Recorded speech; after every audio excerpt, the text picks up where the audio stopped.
Well, welcome again to Eagle Christian Church. My name is Gabe. I'm one of the ministers here on staff. I'm so glad that you've joined us here today. We've been in this series through the book of Genesis, really looking at some of the main themes and the main stories of this book. And we found ourselves right in the middle of the life of this man named Jacob. And so today we're really going to give a big overview of most of the life of Jacob. And so we have a lot to get through here today. But before we get into any of that, I want to back up and just reorient ourselves to where we're at. And God has chosen this people, this family, through which he will bless all of the nations, is this promise that he gives to this man named Abraham. He says, through your family, through your line, I will bless all the nations.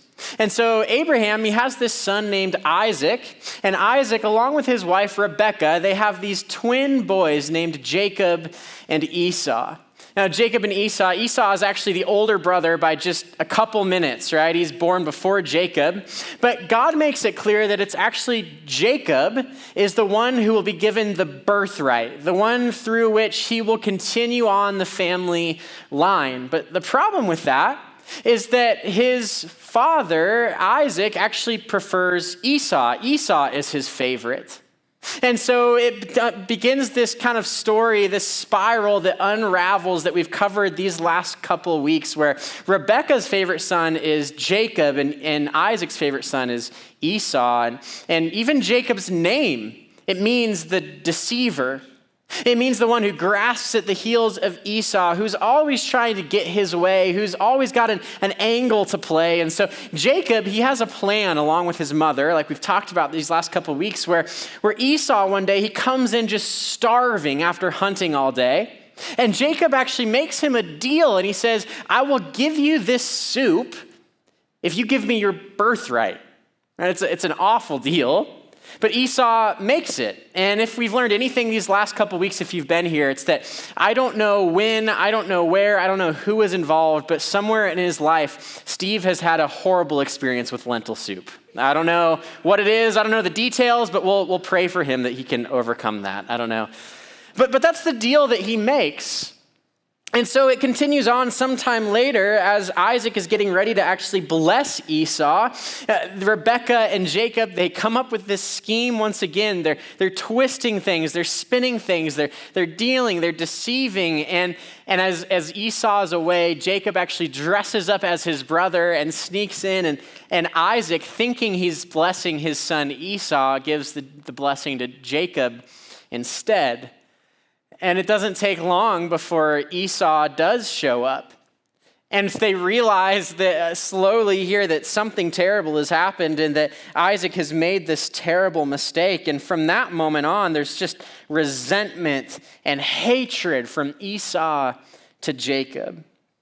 He points out rightfully, your name is the deceiver. You've always been the deceiver. You've always been this schemer. You've always been a liar. And verse 41 tells us now Esau hated Jacob because of the blessing with which his father had blessed him. And Esau said to himself, the days of mourning for my father are approaching, and then I will kill my brother Jacob. Now, Rebekah, wanting to protect both her children, really, but especially her favorite Jacob, she doesn't want to lose both of her sons in one day. She doesn't want to lose one of them as a murderer and the other one as murdered, right? And so she sends Jacob away. She says, run away, flee to my brother Laban, who lives in a faraway country. Go to this place called Haran, where Laban lives, and just kind of wait it out. Maybe this will blow over. Maybe Esau will calm down. Just run away. You can come back when everything is sort of resolved. And so here we see that at the beginning of this next movement of this story, Jacob, he runs. Even though now he has the blessing, he has the birthright, he can't even stick around. He has to flee. And so Jacob, he runs. Laban, who lives in Haran, it's about 550 miles away. It would take about a month for him to get there. But Jacob, he's just a couple days into his journey. Just a couple days in, when he lays down one night after a long day of walking, of traveling, and he lays on this rock, and he has this dream. God appears to him in this dream, and really, it goes like this. God makes him this promise. where he says, I know that you're on the run right now. You're really more a fugitive than anything else as he's running from Esau. I know that you are fleeing now, but God promises him, I will bring you back to this place. I will bring you back safely to this place. I will be with you, and you will make it back here safely after this journey. And not only that, but your descendants will be more numerous than the sand. Jacob, he's elated at this dream. He is so excited about it. And he really has a couple of responses to God. The number one, he tells God, when you bring me back here, then you will be my God. You understand what he says? Once you bring me back here, once you've actually provided a safe journey, once you've actually brought me back to this land, then you will be my God.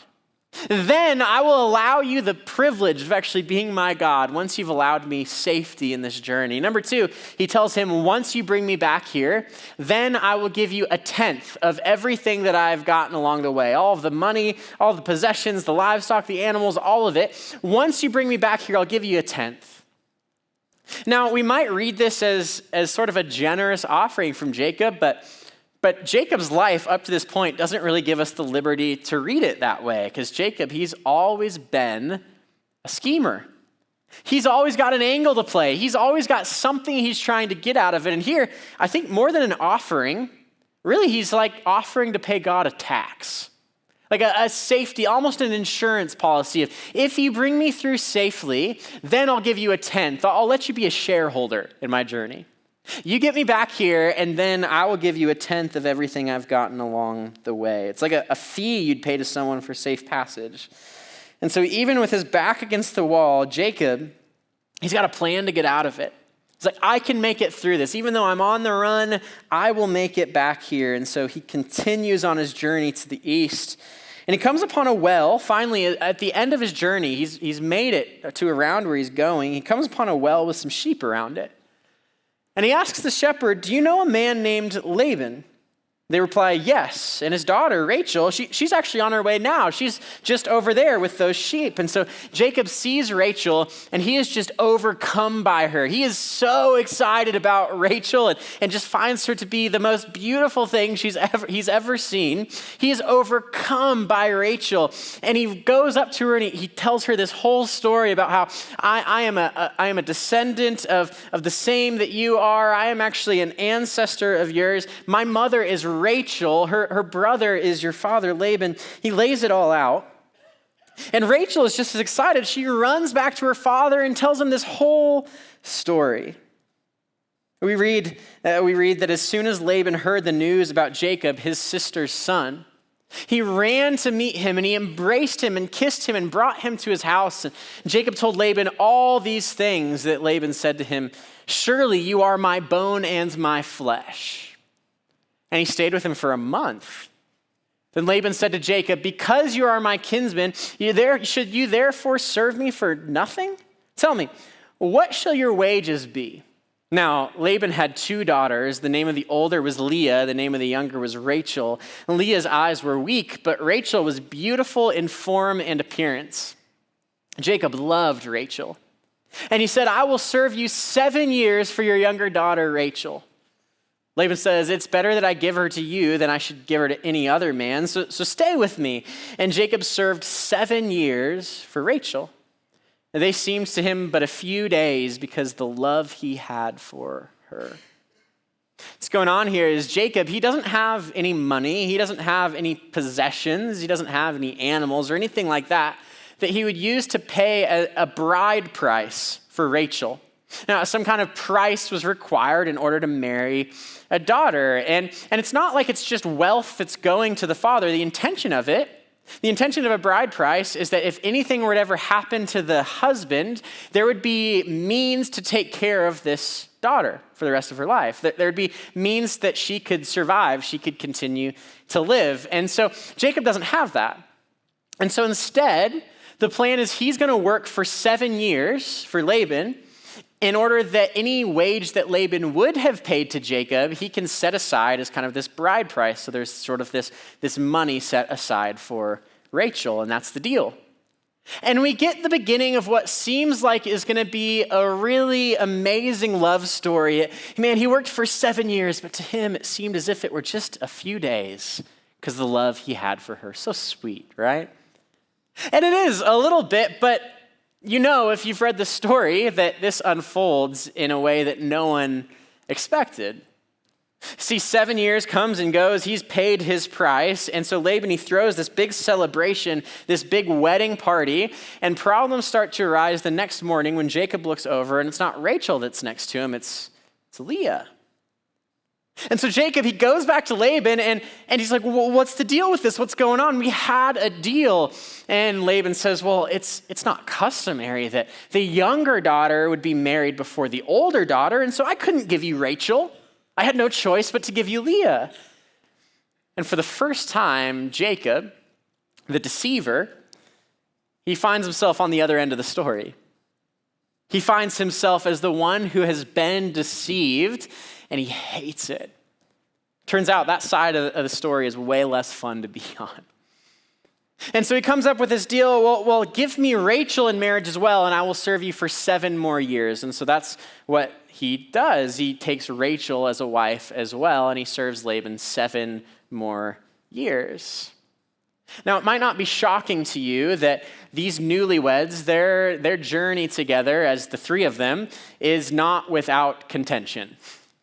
It might not be shocking to us that it's a bit of a contentious start to these sisters and their new shared husband. And that's exactly what it is as all of them, they end up in this hurtful, deceptive situation together. Really, both these sisters, they have the one thing that the other one wants that the other one will never have. It says Jacob loves Rachel, but Leah, he does not. She'll always be a reminder to him that he has been deceived. He has been tricked. But Rachel can't have any children at this point. We're told that she's barren, and Leah is having Jacob's children. And so Rachel has what Leah wants, which is Jacob's love that she'll never have. Leah has what Rachel wants, which is Jacob's children, which she can't have. And there's just this painful cycle that erupts between these two. Out of that, we see that Leah has some sons for Jacob, and then Rachel, who can't, will end up giving him her servants to go have sons on her behalf. And then Leah will do the same. And finally, Rachel will have a son of her own. And out of that, we get the sons that ultimately will become the 12 tribes of Israel. You can just tuck that away for later. We read that as soon as Rachel had borne Joseph, Jacob said to Laban, "Send me away that I may go to my own home and country. Give me my wives and my children for whom I have served you, that I may go, for you know the service that I have given you." Laban said to him, "If I have found favor in your sight, I have learned by divination that the Lord has blessed me because of you. Name your wages, and I will give it." You see, finally, Jacob, he goes to Laban and he says, enough is enough. I need to go home, back to my home country. So let me take my wives and my children and my livestock. Let me go. Now, there's a reason that he does it here and now. A wife, before she had a child of her own, was still considered to be under the protection of her father's household. And so it would seem improper for Jacob to go to Laban up to this point and say, hey, I'm going to take all of my family and leave, because Rachel was still under kind of her father's protection. So as soon as Rachel has Joseph, Jacob says, now's the time, let's go. Well, Laban says, whoa. He recognizes the favor that his household has found because of Jacob. And he says, well, just name your wages, name what you want, I'll give it to you. Just stick around here. I see what you've brought me. And he makes him this deal, and then he changes the deal, and he changes it, and he changes it. First, he tells him, well, what if you took all of the speckled livestock? And then pretty soon, almost all the livestock were speckled. And then he says, well, what if your wages were all the non-speckled ones? And then pretty soon they were all non-speckled. And finally, enough is enough. Jacob tells Leah and Rachel, hey, we're leaving. We're not telling Laban, we're not telling your father, we are getting out of here. And even after everything he's been through, you see, Jacob, he has a plan to get out of it. He says, let's go, let's get out of here. We are leaving. We're taking our stuff, we're getting out. So Jacob arose and he set his sons and his wives on camels. He drove away all his livestock, all his property that he had gained, to the livestock in his possession that he had acquired in Paddan Aram, to go to the land of Canaan to his father Isaac. Laban had gone to shear his sheep, and Rachel stole her father's household gods, and Jacob tricked Laban, the Aramean, by not telling him that he intended to flee. He fled with all that he had, and he arose, and he crossed the Euphrates, and he set his face toward the hill country of Gilead. Now, this passage, it tells us two things about Jacob at this point in the story. Number one, it stops to actually make this moral editorial comment. It tells us that Jacob tricked Laban. We might read right through that. That might not stand out to us because Jacob, that's what he does. He's a trickster. And so, of course, Jacob tricked Laban. But here's what we have to notice. What this tells us is that Jacob is the exact same guy that ran away 20 years ago. He hasn't changed one bit. He's always been a deceiver, and he is still a deceiver. And this 20 years of running away and being on the receiving end of this deceit hasn't changed him at all. Jacob always has been and is a deceiver. So he tricks Laban. Number two, it tells us that Rachel steals all of the household gods from her father and brings them with her as they run away. And that just tells me that, man, not all is well in Jacob's household. As they leave, and once again, they find themselves running away. And so Jacob, along with his family, they journey back home. And as he does, though, he knows that there's something that's been waiting for him this whole time back home. And it's Esau. See, Esau is the whole reason he ran in the beginning. It's the whole reason he had to run away, and Esau is going to be there waiting for him. It is inevitable, and so there's no more delaying this conflict. He can't delay it. And so as they near the end of their journey back to Jacob's homeland, as they near the end, he sends some messengers out with a message to find Esau, to kind of butter him up before Jacob gets there. And the message is just this: I've sojourned with Laban and stayed until now. I have oxen and donkeys, flocks, male servants, female servants. I've sent to tell my Lord in order that I may find favor in your sight. Number one, he just wants him to know, I haven't been avoiding you. I've been gone. I left. I ran away. I've been away till now. Now I'm coming back. Number two, he wants him to know, I have everything that I need. I have sheep and oxen and male servants and female servants, and I have everything that I need. I'm not here to take anything from you. So that number three, can we just let the past be the past? We left things on a pretty bad foot. Let's just let the past be the past. Can we move on? The messengers go and they give Esau this message, and they return with a message for Jacob. Here's all he hears back from them. We came to your brother Esau. He's coming to meet you. There are 400 men with him. Now, if you're Jacob, what do you think is about to happen? Esau, he's coming to meet you. There are 400 men with him, very standard size for a militia. I'm going to die. This is it for me. There's no way that I can get myself out of this situation. I've done everything that I can do. There's 400 men coming, and Jacob, he's overcome with fear.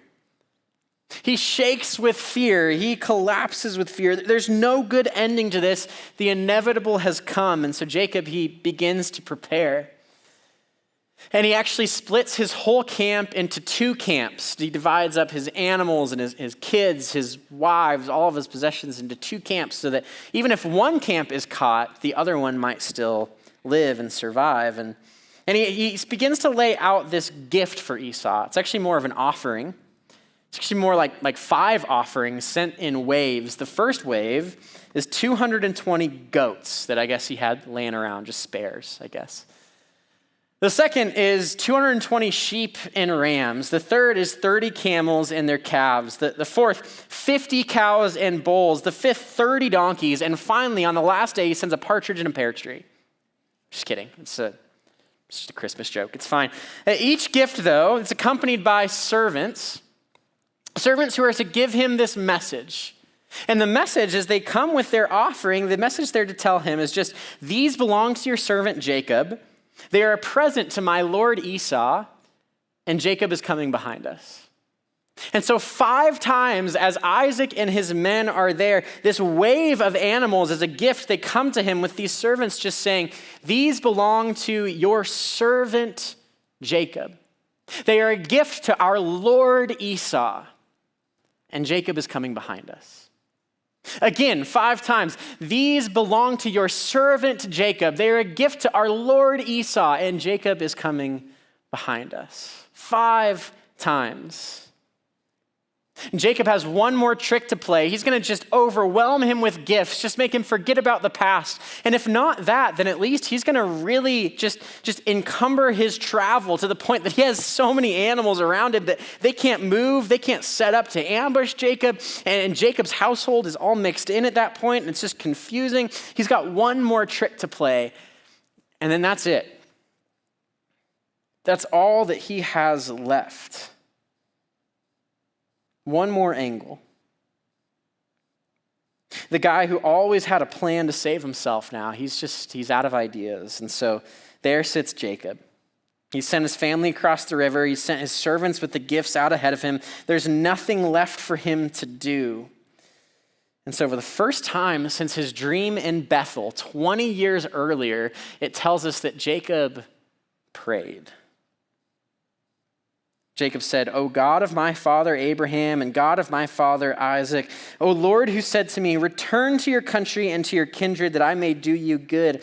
I am not worthy of the least of all the deeds of steadfast love and all the faithfulness that have come to your servant. For with only my staff I crossed this Jordan, and now I've become 2 camps. Now please deliver me from the hand of my brother, from the hand of Esau, for I fear him, that he may come and attack me, the mothers with the children. But you said, I will surely do you good and make your offspring as the sand of the sea, which cannot be numbered for multitude. See, Jacob, he comes and he does show some thankfulness to God. I'm not worthy for what you've given me, but really, he's come like a tax collector who's come to collect. And he says, remember what you told me before I left. Remember you told me that you would bring me back safely, that my descendants would be more than the sand. Remember what you said. Now, what are you going to do? Because it doesn't look good for me at this point. God, you promised, so what are you going to do about it? And with that, Jacob, at his absolute most desperate, the stage is set for the pinnacle of the story. For this contentious reunion with Esau. It's all come down to this. And after all of the wealth and the possessions and the accomplishments that he's built up for himself, here he sits on the bank of the river that night, alone and scared and desperate, with no other trick to play, with no other scheme up his sleeve. And so he just waits. Jacob, he gets a wrestling match, but it's not the one that he expects. It's not Esau. As he waits for Esau, it's nighttime. He's completely alone. There's no one left there beside him to comfort him. And all of a sudden, out of nowhere, this figure just jumps in and wrestles Jacob to the ground. And they wrestle all night. They're completely evenly matched. No one can overtake the other, strength for strength. All night long, they're there, just tangled, just neither can overtake the other, until finally, as the sun begins to rise, Jacob has to be wondering, who is this man? It's not Esau. And so when the man saw that he did not prevail against Jacob, he touched his hip socket, and Jacob's hip was put out of joint as he wrestled with him. You see, they're perfectly matched only because this wrestler that's taken Jacob down has left most of his power behind. And it's not a hit or a punch or a push, it's a touch. And Jacob, he crumples to the ground. And I think it's at this point that it becomes clear to Jacob who this wrestler is that he has been battling all night long, and it's God. See, it was always God that Jacob had been fighting. It's the one he's been wrestling with his whole life. And so Jacob, he stays clinging to this figure like he's clinging to life itself. And Jacob shouts out to him, "I will not let you go unless you bless me.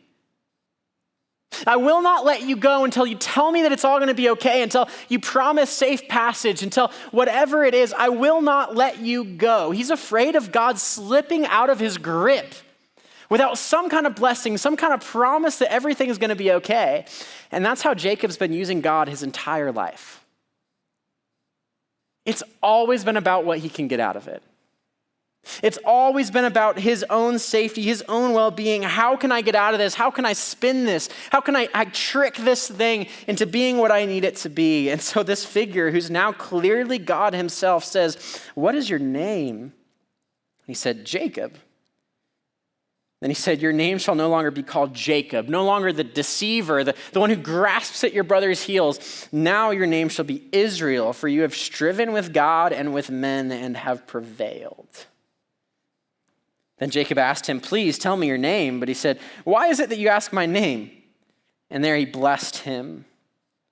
So Jacob called the name of the place Peniel, saying, "For I have seen God face to face, and yet my life has been delivered." The sun rose upon him as he passed Penuel, limping because of his hip. Jacob, he changes from the deceiver, the trickster, into the one who has wrestled with God. Along with name change in the Bible, it always comes a change in identity, a change in character. No longer is he the one who deceives. He is the one who has wrestled with God. And because he did, finally, Jacob returns to the one who he's been running from his entire life. You see, he thought he knew his opponent this whole time. He thought his problem this whole time was Esau. He thought Esau was the one he had been running from, but really, his entire life, he had been running from God. Jacob, he ran from God when he thought he had to trick his brother into giving him his birthright, that he had been promised anyways. He ran from God when he had to lie and trick himself and put on a costume to get this birthright, this blessing from his father. And Jacob ran from God when he used God as a bartering partner to gain safe passage on a journey, to say, "You will bring me back here safely." He ran from God his entire life, and God had always been a convenience for him. He had always been just like a passenger along for a journey, but God always demands the driver's seat. And finally, Jacob, as the one who had wrestled with God, who had reached his absolute lowest, who God had wrestled to the ground, finally understands this. And so he begins to return. Because beyond deception and manipulation, Jacob's biggest sin was self-sufficiency. You see, he could always figure it out. He always had a plan. He always had a way to get himself out of whatever situation. And so God brought him back to the one place where he couldn't. Because there's no way that he could overcome this situation with Esau that he had created. There's no way that he could survive this. There was no trick to play, no way to spin this. And so there, God brings him and wrestles him to the ground. And there, at Jacob's most desperate, at his lowest point, God meets him there. And it was only after Jacob could accept his own weakness that he could understand the full breadth of God's power.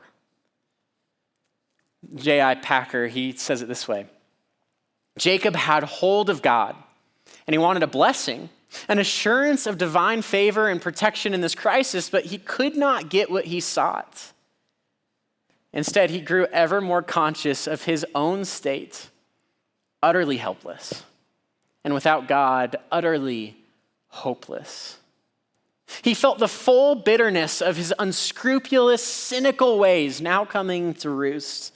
He had been self-reliant, believing himself to be more than a match for anything that might come, but now he felt his complete inability to handle things. And he knew with blinding, blazing certainty that never again dare he trust himself to look after himself and to carve out his own destiny. The way that Jacob prevailed, the story tells us that he prevailed over God in this wrestling match. The way that he prevailed was by hanging on to God long enough to be fully weakened to a point where he could see God's power. And God's power was made perfect in Jacob's weakness. I don't know if you can find yourself in this pattern of Jacob's life, this pattern of self-sufficiency, this trap of self-reliance, but we do it with all the time. Even more than that, we do it with God all the time. It's so easy to fall into this trap of acting like everything is okay. And I've got it all figured out, and I've got all the pieces in order, and my life really, it's pretty put together, and I've done a pretty good job of making sure that I'm okay. And we like to act like we can handle anything that comes our way. And no matter what gets thrown at me, I can handle it. I can figure it out. That's how good I am. And I want to tell you that attitude is actually counterproductive to faith, to the development of our faith. When we pretend like we've got it all under control, like we're nice, good, shiny people, it's actually counterproductive to the development of our faith. Because really, if we show up here like everything's good, I've got it all figured out, I can figure it out. If we're all good, then why do we need God? But we know that we're not. We don't have everything figured out. We don't have all of the pieces in place. And when we act like we do, we put ourselves in the driver's seat. We actually hinder God's work in our lives. If we can do it on our own, then why do we need God? But it's actually through our weakness that we see his power. Paul has this conversation with Jesus. We see that in 2 Corinthians 12, but he, Jesus, said to me, my grace is sufficient for you, for my power is made perfect in weakness.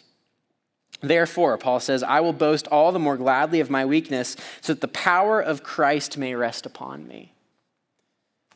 See, we think we have this grace thing figured out, and a lot of times we're way better at understanding this whole grace thing when it comes to new believers, and maybe that's you. Maybe you're right at the beginning of this journey, and it's really easy for us to make sense of grace because all the things that you've done, all of your faults and mistakes and shortcomings, those things don't define you, but Jesus defines you, and his death on the cross gives you hope and life. And we know all of those things, but the longer we spend in church, the longer you spend as a Christian, it becomes so much more difficult to comprehend grace in our own lives, because even though we know that we can't save ourselves, sometimes we start to think we can do all the rest. Like, I know I can't save myself, but I can get pretty close and then just let God do the last 1%. And so sometimes we think that, man, I can get pretty close to saving myself. In reality, man, we're just a broken mess. But it's not about us saving ourselves. It's not about us being perfect on our own. It's not about us being complete on our own. John Ortberg, he talks about Alcoholics Anonymous, different AA groups, and this saying that they have in some AA group circles. And you have to think about an old church building. An old church building where upstairs you've got this beautiful sanctuary, and you can picture the stained glass and the ornate artwork and the pews, and this beautiful space, right? And downstairs you've got the kind of the dingy old basement. You can picture it. You've got the yellow lighting and the squeaky metal chairs and the stains on the carpet. You can probably almost smell it if you think about it. That's the kind of place that usually groups like AA are given to meet in. And so the saying just goes like this. When you walk into church, you can go upstairs if you want to hear about miracles, or you can go downstairs if you want to see them. And it's not about limiting where God works. Obviously, God works anywhere, and it's not that he doesn't work in church or anything like that. It's just that if you go downstairs in those kinds of groups of people, you find people who know that they can't be in charge. You find people who know that they can't be their own boss anymore because they've tried and it's led them to nothing. You find people who the bit is up on trying to act like I'm all perfect and I have my life together. There's no use in acting that way anymore. I just need help. And so they're willing to give the keys over to someone else and say, you control my life. You be the boss of my life. I can't be the boss of my life anymore. I can't do it. What we find is that that's exactly the kind of spaces where God comes in and he begins to work. And he begins to mold and morph and shape us and change us into who we were always created to be. But we have to give up the keys. We have to take him out of the passenger seat and we have to give him the driver's seat and give him the keys to our life and say, you are in charge. I can't do it. Because no matter how much I like to pretend like everything's together and everything is going to work out, I can't do it on my own. And so here are the keys. You be in charge. You see, just like we do in the story of Jacob, we see in the cross that Jesus' power is made perfect in his weakness, that God is willing to come down and wrestle Jacob in the dirt to the point where he realizes that he doesn't have any power at all. And in his weakness, God says, you are complete in me. In the same way, Jesus came down, the one with all the power, and he gave that power up for long enough to die on a cross. So that even though we are broken, fragmented pieces of what we were created to be, we are made complete in Christ. In Christ, we are complete. Because Jesus, he's the kind of God, we have the kind of God who lets us win through his own losing. That he would lose on the cross, that he would actually die on the cross, so that we wouldn't have the consequences of our own brokenness, our sin, but he would take them. That he, as the one with all the power, would lose so that we can win. That's the kind of God that we have. And what he wants from us is just an honest relationship. When we're honest with God about where we actually are, not where we think we're supposed to be, not where we think he wants us to be, when we're honest with God about who we actually are, we open ourselves up to be truly changed, to allow him to work in our lives, to mold us and shape us and form us into who we were always created to be. We see that God, he never asks us to be complete on our own. What he tells us is that in him, we are made complete. Would you pray with me? God, we thank you that it's not up to us. We thank you that even though we are broken and we are full of sin, God, in you we are complete. God, I pray that we would just be honest with you, that we would open up this honest relationship where we can just be real with who we are and we would just open ourselves up to your work in our lives. God, that we would take the keys and we would give you the keys and say, you are boss, let me follow you. And we would open our lives up to your work, that God, even if we've been following you for years, God, help us to seek out the places in our life where we've kept back for ourselves. The places where we are still our own boss. God, help us to just take those places and hand them over to you. Because God, it's only in you that we're made complete. It's in your name we pray. Amen.